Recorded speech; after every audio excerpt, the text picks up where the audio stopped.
Hello viewers, welcome to ఏకమయస్ academy. ఈ రోజు మనం weekly current affairs round up లో భాగంగా ఈ వీక్ లో కనిపించిన ఇంపార్టెంట్ న్యూస్ గురించి డిస్కస్ చేద్దాం. సో ఒకసారి మనం టాపిక్స్ లిస్టింగ్ చూద్దాం. POEM 4 mission achievement. So recent గా ఇస్రో పిఎస్ఎల్వి C60 మిషన్ ద్వారా చాలా విశేషాలు సాధించే ప్రయత్నం చేసింది. అవి ఏంటో డిస్కస్ చేద్దాం. దాంతో పాటు ఇండియాస్ కోస్ట్ లైన్. సో మనకి తెలిసిందే 7,500 ఆల్మోస్ట్ అన్ని కిలోమీటర్స్ ఆఫ్ కోస్ట్ లైన్ మనకు ఉంది అని. కానీ ఇప్పుడు ఇది ఆల్మోస్ట్ 11,000 కి పెరిగింది. సో దీని వెనుక రీజన్ ఏంటి, ఇప్పుడు ఏ స్టేట్ టాప్ లో ఉంది, ఇవన్నీ కూడా తెలుసుకుందాం.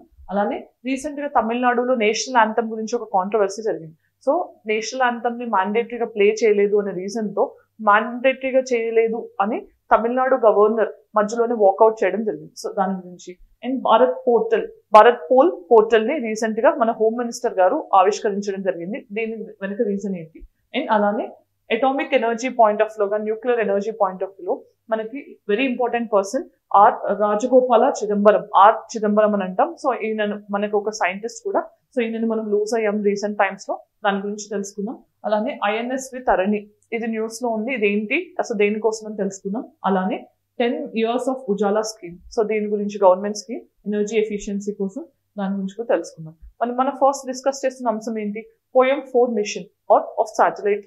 ఇక్కడ ఏంటి అంటే ఇస్రో December 30th రోజు పిఎస్ఎల్వి C60 మిషన్ ద్వారా స్పేస్ టాకింగ్ ఎక్స్పెరిమెంట్ లో భాగంగా ఈ పోయం మిషన్ కూడా యాడ్ చేశారు. సో అసలు పోయం అంటే ఏంటి, పిఎస్ఎల్వి ఆర్బిటల్ ఎక్స్పెరిమెంటల్ మాడ్యూల్ అంటే ఏంటి, మనం పిఎస్ఎల్విలో 4 స్టేజెస్ ఉంటాయి కదా. సో 3 స్టేజెస్ అనేవి మనకి బర్న్ అప్ అయిపోయిన తర్వాత మళ్ళీ అవి ఎర్త్ అట్మాస్ఫియర్ లోకి వచ్చి బర్న్ అప్ అయిపోయి మొత్తం ఎక్కడో చోట పడిపోతాయి. దెన్ 4th స్టేజ్ ఏదైతే ఉందో ది శాటిలైట్ ని ఆ పర్టికులర్ ఆర్బిట్ లో కక్షలో ప్రవేశపెట్టిన తర్వాత అక్కడే డెబ్రిస్ అవుతూ ఉంటుంది అనమాట. అలా డెబ్రిస్ అవ్వకుండా ఉండడానికి ఏంటంటే ఈ మధ్య మనం పోయం మిషన్స్ ని కండక్ట్ చేస్తున్నాం. దాంట్లో భాగంగా ఏం చేశారు అని అంటే మనకి కౌపీ అంటే ఏంటి, తెలుగులో బొబ్బర్లు కానీ అలసందలను కానీ అంటారు. సో వాటి విత్తనాలను పంపించి అక్కడ స్పేస్ లో స్ప్రౌటింగ్ అనేది అయ్యే విధంగా ఇస్రో ఒక ఎక్స్పెరిమెంట్ ని కండక్ట్ చేసింది. దాన్ని క్రాప్స్ ఎక్స్పెరిమెంట్ అంటున్నారు. మరి దీన్ని ఎందుకు ఇస్రో కండక్ట్ చేసింది అక్కడ అంటే, మనం రేపు ఫ్యూచర్ లో భారతీయ అంతరిక్ష స్పేస్ స్టేషన్ ని కండక్ట్ చేసినా కానీ, లేకపోతే ఇంకా చంద్రయాన్కి మనుషుల్ని పంపించి అక్కడ ల్యాండ్ చేపించి మళ్ళీ వెనక్కి తీసుకురావాలన్నా కానీ, వీటన్నిటికీ హ్యూమన్స్ తో పాటు వాళ్ళకి కావాల్సిన ఫుడ్ సప్లైస్ అన్ని పంపించాల్సి ఉంటుంది కదా. మరి అంత ఫుడ్ సప్లైస్ మనం ముందు నుంచే పంపించాలి అంటే శాటిలైట్ వెయిట్ ఇవన్నీ పెరుగుతూ ఉంటాయి. అలా కాకుండా అసలు స్పేస్ లో మనం అగ్రికల్చర్ లాంటివి ప్రాక్టీస్ చేయగలమా లేదా, బయాలజికల్ ఫంక్షన్స్ ని మనం అచీవ్ చేయగలమా లేదా, ఈ రీజన్స్ అన్నిటిని టెస్ట్ చేయడానికి ఈ మిషన్ ని పిఎస్ఎల్వి లో భాగంగా ఇస్రో కండక్ట్ చేయడం జరిగింది. సో ఇక్కడ ఫస్ట్ న్యూస్ చూస్తే PSLV C60 POEM 4 mission, right. So ఇక్కడ ఏమైంది, achieved milestone by germinating cowpea. So అంటే మనకి స్ప్రౌట్స్ వచ్చాయి ఇక్కడ స్పేస్ లో. మరి ఇక్కడ ఏంటి, ఇది ఇండియా యొక్క ఫస్ట్ స్పేస్ రోబోటిక్ ఆర్మ్, దాన్ని యూజ్ చేశారు. సో ఇక్కడ ఏమవుతుంది మనకి దీనివల్ల ఎక్స్ట్రా టెరెస్ట్రియల్ అగ్రికల్చర్ అంటే ల్యాండ్ లో కాకుండా ఫస్ట్ టైం స్పేస్ లో మనం అగ్రికల్చర్ చేసామన్నమాట. సో అసలు కౌపీ అంటే ఏంటి, ఇది ఒక లెగ్యూమ్ అనమాట, రైట్. సో ఇది న్యూట్రియంట్స్ చాలా రిచ్ గా ఉంటుంది. మరి అగ్రికల్చర్ రీసెర్చ్ లో మనకి అసలు స్పేస్ లో ఎంత రీసెర్చ్ ఉంటుంది స్కోప్ అనే దానికి ఇది హెల్ప్ చేస్తుంది. మరి ఇదేంటి, ఇస్రో యొక్క పిఎస్ఎల్వి C60 పోయం 4 మిషన్ లో భాగంగా ఈ క్రాప్స్ మిషన్ ని కండక్ట్ చేశాం. మరి ఇక్కడ దీన్ని ఏ నేమ్ తో కండక్ట్ చేశారు అంటే compact research module for orbital plant studies, crops అని ఇన్ షార్ట్ అంటున్నారు. మరి దీన్ని ఎవరు డెవలప్ చేశారు, ఇలాంటి క్వశ్చన్స్ అడిగే ఛాన్స్ ఉంటుంది. చాలా చాలా important. Vikram Sarabhai space centre, VASC అంటాం. మనది ఎక్కడుంది, తిరువనంతపురం కేరళలో ఉంది, రైట్. మరి ఇక్కడ సిగ్నిఫికెన్స్ ఏంటి, స్పేస్ అగ్రికల్చర్ అనేది మనం పాసిబుల్ కాదా అని టెస్ట్ చేయాలి. ఎందుకంటే మనకి ఇక్కడ భూమి మీద ఉన్నట్టు గ్రావిటీ కానీ సాయిల్ కానీ ఆ కంపోజిషన్ స్పేస్ లో ఉండదు.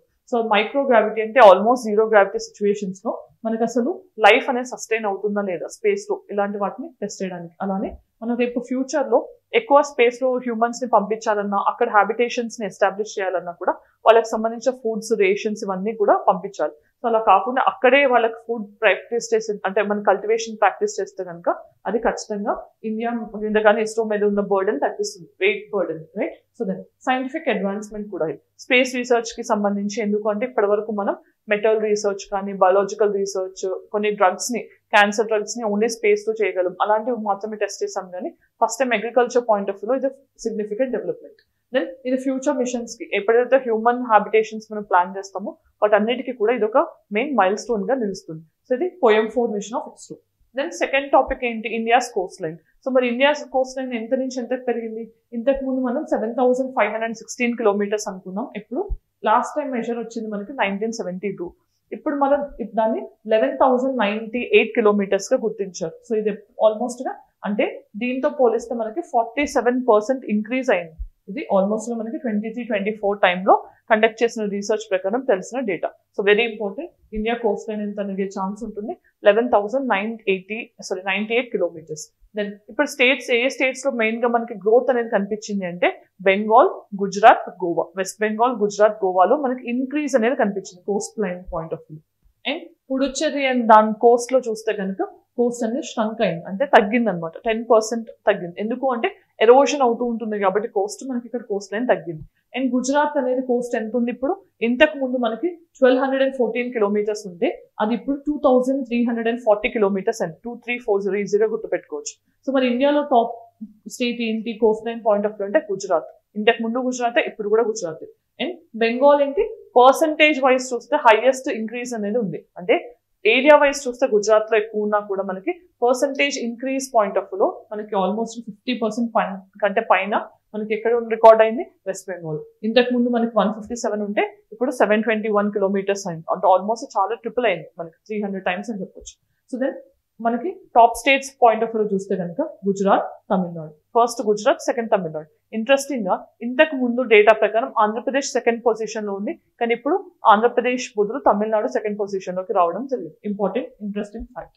మరి రీజన్ ఏంటి అంటే మనం యూజ్ చేసిన పారామీటర్స్, అంటే మనకి ల్యాండ్ అంతా ఎక్స్పాండ్ అవ్వనప్పటికీ కూడా పారామీటర్ మనం ఏదైతే మెట్రిక్ గా యూజ్ చేస్తున్నామో దాన్ని మార్చడం వల్ల ఇప్పుడు కోస్టల్ లైన్ అనేది కూడా మారింది అని తెలుస్తుంది. మరి ఇక్కడ ఏంటి స్ట్రెయిట్ లైన్ డిస్టెన్స్ మెజర్మెంట్ అనేది ఇంతకు ముందు యూజ్ చేశారు, కానీ ఇప్పుడు ఏం చేశారు దాన్ని మారిటైమ్ సెక్యూరిటీ కోఆర్డినేటర్ అనే వాళ్ళు కొత్త సైంటిఫిక్ మెజర్మెంట్ యూజ్ చేయడం వల్ల మనకి ఇప్పుడు ఇంక్రీజ్ అనేది కనిపిస్తుంది. మరి ఇక్కడ ఏంటి measurement of the country Coast line లో మనం భాగంగా బేస్ కానీ ఎస్టూరీస్ కానీ ఇన్లెట్స్, అవుట్లెట్స్ ఇవన్నిటిని కూడా యూజ్ చేసి అంటే వీటన్నిటిని కౌంట్ చేసి అప్పుడు కోస్ట్ లైన్ ని అనౌన్స్ చేశారు, right. Then national anthem. National anthem అనేది థర్డ్ టాపిక్. సో మనం రీసెంట్ గా చూసాం తమిళనాడు అసెంబ్లీలో నేషనల్ యాంథమ్ ప్లే చేయలేదు, కస్టమరీగా చేయాల్సిందని చెప్పి చేయకపోవడం వల్ల తమిళనాడు గవర్నర్ మధ్యలోనే వెళ్ళిపోవడం జరిగింది. సో మరి అసలు నేషనల్ యాంథమ్ ఎప్పుడెప్పుడు మ్యాండేటరీగా ప్లే చేయాలి, ఇలాంటివన్నీ కూడా ఎగ్జామినేషన్స్ అడిగే ఛాన్స్ ఉంటుంది. సో ఇక్కడ కాంట్రవర్సీ అనేది తమిళనాడు స్టేట్ లో అబ్సెన్స్ ఆఫ్ నేషనల్ యాంథమ్ అని చెప్పి గవర్నర్ మధ్యలోనే వెళ్ళిపోవడం జరిగింది. సో మన నేషనల్ యాంథమ్ ఎవరు కంపోజ్ చేశారు? రవీంద్రనాథ్ ఠాగూర్ గారు. సో బంగ్లాలో కంపోజ్ చేశారు, అంటే బంగ్లా అంటే మనకి బంగ్లాదేశ్ లోకల్ లాంగ్వేజ్ లో ఫస్ట్ దాన్ని చేసినప్పటికీ కూడా తర్వాత మనం దాన్ని హిందీ అని మనకి ఆ లోకల్ లాంగ్వేజెస్ లో అన్నిటికీ మార్చారు అనమాట. సో ఇది ఎప్పుడు హిందీ వర్షన్ ఫస్ట్ అడాప్ట్ చేసుకున్నాం, దాని తర్వాత దాన్ని హిందీ నుంచి ఇంగ్లీష్ కు కూడా ట్రాన్స్లేట్ చేశారు. సో ఎప్పుడు అడాప్ట్ చేసుకున్నాం నేషనల్ యాంథమ్ ని? 24th January 1950, అంటే 2 రోజుల ముందు, మన కాన్స్టిట్యూషన్ అమల్లోకి వచ్చిన 2 రోజుల ముందు అని చెప్పొచ్చు. సో ఇయర్ మనం 75 years ఆఫ్ రిపబ్లిక్ ని కూడా సెలబ్రేట్ చేసుకుంటున్నాం. మరి ఫుల్ వర్షన్ మనం కనుక పాడితే ఎంత టైం పడుతుంది అని అంటే 52 seconds లో జనరల్ గా ప్లే చేయాలి. దెన్ నెక్స్ట్ అసలు కండిషన్స్ ఏంటి అంటే సివిల్ అండ్ మిలిటరీ ఇన్వెస్టర్స్ అనేవి ఎప్పుడైనా స్టార్ట్ అయినప్పుడు కానీ, లేకపోతే ప్రెసిడెంట్ అండ్ గవర్నర్ ఏదైనా ఫార్మల్ ఫంక్షన్స్ కి అటెండ్ అయినప్పుడు కూడా అది స్టార్ట్ చేసేటప్పుడు నేషనల్ యాంథమ్ ని ప్లే చేయడం అనేది కూడా ఒక కష్టంగా వస్తుంది. దాంతో పాటు పెరేడ్స్ ఎప్పుడైనా జరిగినప్పుడు, రిపబ్లిక్ డే పెరేడ్స్ కానీ, నేషనల్ ఫ్లాగ్స్ ని స్టార్ట్ చేసేటప్పుడు కానీ, and arrival and departures of the president and governors point of లో కానీ మనకి డ్రమ్ రోల్ అనేది జనరల్ గా రోల్ చేస్తుంటారు బ్యాండ్ లో భాగంగా, అప్పుడు కూడా దీన్ని ప్లే చేస్తుంటారు. మరి షార్ట్ వర్షన్ అంటే ఏంటి? మనకి జనగణ మనం నుంచి స్టార్ట్ చేసి మనం జయ జయ జయ హే వరకు షార్ట్ వర్షన్ అంటాం అనమాట. తక్కువ టైంలో ప్లే చేయాల్సి వచ్చినప్పుడు 20 seconds లో కూడా షార్ట్ వర్షన్ ని ప్లే చేయొచ్చు. సో మరి ఈ కండిషన్స్ ఎప్పుడు ప్లే చేస్తారు అని అంటే జనరల్ గా మెసేజ్ లో టోస్ట్ చేసినప్పుడు కానీ, లేకపోతే మనకు ఒకేషన్స్ ఎప్పుడైతే స్పెషల్ గవర్నమెంట్ ఆర్డర్స్ ఇచ్చినప్పుడు ఒక లిరికల్ యాంథమ్ లాగా రావాలన్నప్పుడు షార్ట్ వర్షన్ ని ప్లే చేస్తారు. మరి ఇక్కడ మాస్ సింగింగ్ ఎప్పుడు చేస్తారు అంటే క్రౌడ్ మొత్తం పాడేది ఎప్పుడు అని అంటే కనుక unfolding the national flag. So మనకి ఎప్పుడు రిపబ్లిక్ డే రోజు జరుగుతుంది. సో మనకి hoisting of the national flag different, unfolding different. Hoisting ఎప్పుడు చేస్తారు, అన్ఫోల్డింగ్ ఎప్పుడు చేస్తారు అని తెలిస్తే ఆన్సర్ కామెంట్ సెక్షన్ చెప్పండి.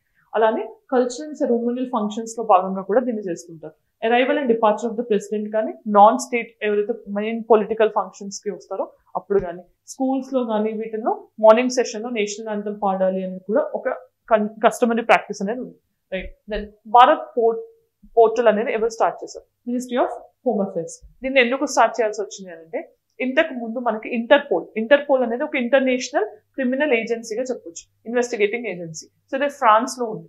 మరి ఇంటర్పోల్ కి సంబంధించి ప్రతి కంట్రీలో కూడా ఒక కోఆర్డినేటింగ్ ఏజెన్సీ కానీ, నోడల్ ఏజెన్సీ కానీ ఉండేది. అది ఇండియాలో సిబిఐ. కానీ ఇంటర్పోల్ నుంచి ఏదైనా మనం ఇంటర్నేషనల్ లెవెల్ ఆఫ్ క్రిమినల్స్ గురించి డేటా తెలుసుకోవాలి అన్నప్పుడు ఓన్లీ సిబిఐకి మాత్రమే యాక్సెస్ ఉండేది. స్టేట్ గవర్నమెంట్స్ కానీ సెంట్రల్ ఇంకా అదర్ ఏజెన్సీస్ కి యాక్సెస్ ఉండేది కాదు. సో అలా సిబిఐకి కాకుండా ఈ స్టేట్ కానీ ఇంకా అదర్ ఏజెన్సీస్ ఎవరైతే ఇన్వెస్టిగేషన్ లో పార్టిసిపేట్ చేస్తారో వాళ్ళందరికీ కూడా యాక్సెస్ రావాలి అనే ఉద్దేశంతో ఈ భారత్ పోర్టల్ ని స్టార్ట్ చేయడం జరిగింది. సో ఇంటర్పోల్ ఎలానో అలా భారత్ పోల్ ని స్టార్ట్ చేశారు. మరి మినిస్ట్రీస్ ఏం ఇన్వాల్వ్ అయింది? Ministry of home affairs and CBI అనేది నేషనల్ సెంట్రల్ బ్యూరోగా ఈ ఏజెన్సీకి ఫంక్షన్ చేస్తుంది అనమాట. రైట్. దెన్ ఇక్కడ ఏమేంటి రియల్ టైమ్ ఇన్ఫర్మేషన్ అనేది ఎవరితో ఇంటర్నేషనల్ పోలీస్ అసిస్టెన్స్ అనేది మనం ఇంటర్పోల్ తో కోఆర్డినేట్ చేసుకుంటూ ఆ డేటా తెలుసుకోవడానికి దీన్ని స్టార్ట్ చేశారు. మరి ఫీచర్స్ ఏంటి?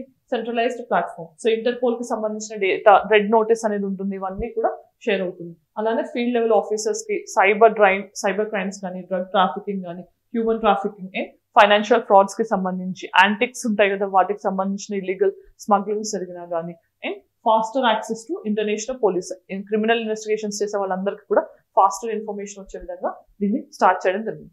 దెన్ ఫిఫ్త్ వన్ ఏంటి? రాజగోపాలాచారి చిదంబరం. మరి ఈయన ఎవరు అని అంటే మన ఇండియా 2 న్యూక్లియర్ టెస్ట్ కండక్ట్ చేసినప్పుడు రెండిట్లో కూడా భాగమైన ఒక మెయిన్ సైంటిస్ట్ అనమాట. సో ఆ చిదంబరం గారు మనకి ఫస్ట్ అటామిక్ ఎనర్జీ కమిషన్ అనేది మనకి ఒక body nuclear energy point of లో హెల్ప్ చేయడానికి 1954 లో ఫామ్ అయింది. ఇది ముంబైలో హెడ్ క్వార్టర్డ్ ఉంది. సో ఆ పర్టికులర్ బాడీకి చైర్మన్ గా ఉన్నారనమాట. సో మనకి ఈయన రీసెంట్ గా కనుమూయడం జరిగింది. సో ఇక్కడ ఏంటి? Chairman of even atomic energy agency, international atomic energy agency board of governors కి కూడా చైర్మన్ గా నిర్వహించారు. మరి ఐఏఈ అంటే ఏంటి? ఇది ఒక UN affiliated atomic watch dog. దీన్ని ఏమంటారు? ఆటమ్స్ ఫర్ పీస్ అని కూడా అంటారు. దీన్ని 1957 లో ఎస్టాబ్లిష్ చేశారు. హెడ్ క్వార్టర్స్ వియన్నా, ఆస్ట్రియాలో ఉన్నాయి. దీనికి నోబెల్ ప్రైజ్ కూడా రావడం జరిగింది. మరి ఈయన 1994 నుంచి 1995 వరకు ఆ బోర్డ్ ఆఫ్ గవర్నర్స్ గా చైర్మన్ గా కూడా ఉన్నారు. దెన్ ఆపరేషన్ స్మైలింగ్ బుద్ధ, మన ఫస్ట్ న్యూక్లియర్ టెస్ట్ 1974 లో కండక్ట్ చేసాం. ఆ పర్టికులర్ టెస్ట్ లో కూడా ఈయన పార్టిసిపేట్ చేశారు. అండ్ ఇండియా ఆ టెస్ట్ తో 6th న్యూక్లియర్ వెపన్ స్టేట్ గా రికగ్నైజ్ అయింది. అంతకంటే ముందు P5 కంట్రీస్ అనే వాటికి న్యూక్లియర్ టెస్ట్ అనేది చేశారు. మరి P5 కంట్రీస్ అంటే ఏంటి? యుఎస్ కానీ, రష్యా కానీ, China, France and UK or Britain. So ఈ కంట్రీస్ కి మాత్రమే న్యూక్లియర్ వెపన్స్ ఉన్నాయి, కానీ ఇండియా 6th కంట్రీ అయింది. దెన్ ఆపరేషన్ శక్తి 1998 లో సెకండ్ టైం న్యూక్లియర్ టెస్ట్ చేసిన తర్వాత మనం ప్రౌడ్ గా మన న్యూక్లియర్ వెపన్ స్టేట్ ని అనౌన్స్ చేసుకున్నాం. సో దాంట్లో ఆయన అప్పుడు ఆ టైంకి అటామిక్ ఎనర్జీ కమిషన్ కి చైర్మన్ గా కూడా ఉన్నారు. And national super computing machine కానీ, క్వాంటమ్ కంప్యూటింగ్ మిషన్ కానీ ఇలాంటివి అనౌన్స్ చేయడంలో కూడా ఈయన కీలక పాత్ర పోషించారు. సో అలానే ఇండియన్ గవర్నమెంట్ కి ప్రిన్సిపల్ సైంటిఫిక్ అడ్వైజర్ గా ఆల్మోస్ట్ 2002 నుంచి 2018 అంటే 16 years వరకు కూడా ఆయన అడ్వైజర్ గా ఉన్నారు. లాంగెస్ట్ సర్వింగ్ అడ్వైజర్ గా. అండ్ ఈయనకి పద్మశ్రీతో పాటు పద్మ విభూషణ్ కూడా 1999 లో వాజ్పేయి గారి హయాంలో ఇవ్వడం జరిగింది. So very important person. Then INSV Tarini. మరి ఇదేంటి అంటే మనకి సర్కమ్ నావిగేషన్ చేయడానికి, అంటే మొత్తం సీస్ ని సర్కమ్ నావిగేట్ చేయడానికి యూజ్ చేసే ఒక వెసల్ షిప్ అనమాట. సో దీంట్లో ఏంటి? ఆల్ ఉమెనే ఉంటారు, అంటే మొత్తం క్రూ కూడా ఉమెనే ఉండి మొత్తం సీస్ ని మనం సర్కమ్ నావిగేట్ చేయగలమా లేదా అనేది టెక్నాలజికల్ గా డెమోన్స్ట్రేషన్ కోసం INSV తరణి చేశారు. ఇది 3rd series of circumnavigation recent గా స్టార్ట్ చేసింది. So long distance ocean voyage అనేది అంతా కవర్ చేస్తారు వీళ్ళు. ఆల్మోస్ట్ గా 122,223 కిలోమీటర్స్ కవర్ చేస్తారు. సో ఏమేంటి? సర్కమ్ నావిగేషన్ కంప్లీట్ చేయడం. సో 3 కేప్స్ అనేవి ఉంటాయి మనకి జనరల్ గా. కేప్ ఆఫ్ హోప్ కానీ, కేప్ ఆఫ్ గుడ్ హోప్ ఒకటి, కేప్ ఆఫ్ లూవిన్ అని, ఇట్లా డిఫరెంట్ టైప్ ఆఫ్ కేప్స్ ఉన్నాయి. రైట్. ఆ కేప్స్ అన్నిటిని కంప్లీట్ చేయడానికి మరి ఫస్ట్ సర్కమ్ నావిగేషన్ ఎప్పుడు చేశారు? 2017 లో. దాన్ని ఏమంటారు? నావికా సాగర్ పరిక్రమ ఎక్స్పెడిషన్ అంటారు. మరి నెక్స్ట్ వన్ ఎప్పుడు? ఇది అప్పుడు మనకి 2017 లో స్టార్ట్ చేసాం. మరి ఇప్పుడు రీసెంట్ ది October 2 గాంధీ జయంతి రోజు 2024 లో స్టార్ట్ చేయడం జరిగింది. సో ఈ ఎక్స్పెడిషన్ ఫస్ట్ టైం ఏమో 38 days తీసుకుంది. మధ్యలో ఒకసారి ఆపారు ఆస్ట్రేలియాలో. అండ్ సెకండ్ లెగ్ లో 28 days లోనే కంప్లీట్ చేశారు. అండ్ థర్డ్ లెగ్ లో ఇప్పుడు ఆల్మోస్ట్ గా 5,600 nautical miles ఇప్పటి వరకు జర్నీ అనేది కొనసాగింది. దెన్ నెక్స్ట్ టాపిక్ ఏంటి? 10 years ఆఫ్ ఉజాలా స్కీమ్. మరి దీన్ని ఎందుకు లాంచ్ చేసాము అంటే రీసెంట్ గా ఎనర్జీ ఎఫిషియన్సీ పాయింట్ ఆఫ్ లో లాంచ్ చేసాం. ఇది 10 years కంప్లీట్ చేసుకుంది. ఎప్పుడు లాంచ్ చేశారు? January 5, 2015. సో 10 years 2025 కి కంప్లీట్ అయింది. మరి ఇదేంటి? డొమెస్టిక్ ఎనర్జీ ఎఫిషియన్సీ తీసుకురావడానికి energy efficiency service limited EESL అంటాం. సో వాళ్ళు తీసుకొచ్చిన ఇనిషియేటివ్. సో హౌస్ హోల్డ్ లో మనకి LED bulbs, so normal tube lights తో పోలిస్తే LED ఎనర్జీ సేవింగ్స్ చేస్తుంది. సో అలాంటి వాటిని ప్రమోట్ చేయడానికి energy efficiency services limited EESL అనేది డిస్కౌంట్ సహాయంతో మినిస్ట్రీ ఆఫ్ పవర్ కింద ఈ స్కీమ్ ని తీసుకురావడం జరిగింది. సో ఇంప్లిమెంటేషన్ ఎవరు? EESL ఇది వరల్డ్ లోనే largest zero subsidy domestic programme. So zero సబ్సిడీకి government LEDs ని డిస్ట్రిబ్యూట్ చేసింది. ఎనర్జీ సేవింగ్స్ తో పాటు ఎన్వైరన్మెంటల్ ఎఫిషియన్సీ అండ్ ఎకనామిక్ ఎఫిషియన్సీని కూడా అచీవ్ చేస్తుంది. సో దాంతో పాటు ఇక్కడ హౌస్ హోల్డ్స్ కి కరెంట్ బిల్స్ తగ్గుతాయి, అలానే ఎన్వైరన్మెంటల్లీ కూడా సస్టైనబుల్. మరి ఇక్కడ నేషనల్ స్ట్రీట్ లైటింగ్ ప్రోగ్రామ్ అనేది కూడా 2015 లో లాంచ్ చేసాం. దీనికి కూడా 10 years కంప్లీట్ అయింది. సో స్ట్రీట్ లైటింగ్స్ తో కూడా మనం ఎనర్జీ ఎఫిషియన్సీ అచీవ్ చేసే విధంగా ఈ స్కీమ్ ని తీసుకోవడం జరిగింది. సో ఇక్కడ ఎనర్జీ కన్సంప్షన్ తగ్గించడం అండ్ పబ్లిక్ లైటింగ్ ని ప్రమోట్ చేయడం అనేది మెయిన్ ఆబ్జెక్టివ్. సో మరి ఈ రోజు ప్రాక్టీస్ క్వశ్చన్ చూద్దాం. Which ocean currents influence the climate along eastern Coast line of India? మరి వీటిలో ఈస్ట్ కోస్ట్ లైన్ ని ఇంపాక్ట్ చేసే ఓషన్ కరెంట్ ఏంటి అనేది ఐడెంటిఫై చేసి కామెంట్ సెక్షన్ లో ఆన్సర్ చెప్పండి. మరి ఈ రోజు మనం weekly current affairs round up లో భాగంగా 7 different టాపిక్స్ నుంచి, మోస్ట్ ఇంపార్టెంట్ టాపిక్స్ నుంచి మనం ఇన్ఫర్మేషన్ డిస్కస్ చేయడం జరిగింది. ఎంసీక్యూ కూడా చూసాం. సో మీకు ఈ టాపిక్ అండ్ కవరేజ్ నచ్చితే కనుక ఒపీనియన్ కామెంట్ సెక్షన్ లో చెప్పండి. Thanks for watching. All the very best.